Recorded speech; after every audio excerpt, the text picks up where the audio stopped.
Hi everyone, welcome back to Tech Helpline.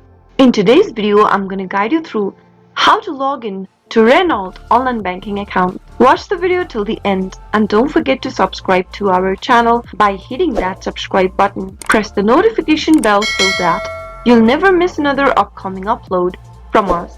Open up a web browser to get started. In the web address bar, type in www.renault-bank-direct.de and press enter. Doing so will take you to the official web page of Renault Bank Direct. Click on the login button at the top right hand corner and you'll end up in the login area. Type in your user ID or your alias in the first text box associated with your online banking account.